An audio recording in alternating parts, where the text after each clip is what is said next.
Hola a todos y todas, bien llegados y bien llegáis a la primera temporada del consultorio de Maggie. Hoy tenemos dos entrugues totalmente aleatorias, y decir random. Aquí entamamos con la primera.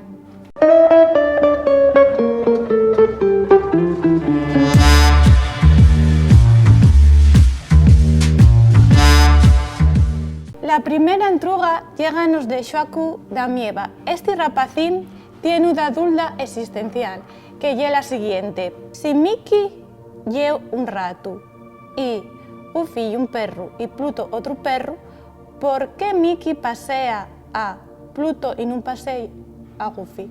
Esa es la entruga. Bueno, querido Xoacu, la respuesta es bien simple. Trátase que en realidad, Goofy no es un perro. Has flipado, ¿eh? Y un experimento de la NASA y del FBI de los Estados Unidos que están haciendo, y ellos, al azar, como este programa, cuellen a personas que van por la calle. Entonces, absórbense como en una nave espacial y transfórmense. En este caso, Goofy era un señor. Aquí tengo los datos. Goofy McDonald Jr. Este señorín era de Arkansas y sufrió este experimento dentro de la factoría Disney. Entonces pasó de ser un señorín normal a ser un perro señor. Y esto siguen investigándolo la NASA, querido Xoacu. Gracias por la tu entruga. Aquí tenemos a Santiago Conciño Dáviles, que nos manda un audio.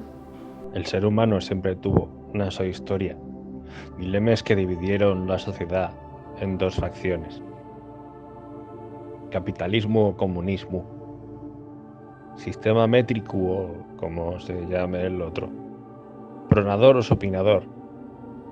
Y yo quería entrogarte, ¿tú yes más de Marañueles de Candás o de Luanco? Por favor, Santiago, que entruga me faes yo de les Marañueles de Candás?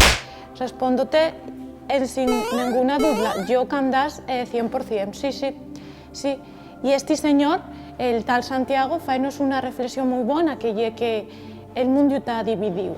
Capitalismo, comunismo, que eso ya lo conocéis. Aquellos que quieren la pizza con piña, sin piña. Y les Marañueles de Candás y de Luanco.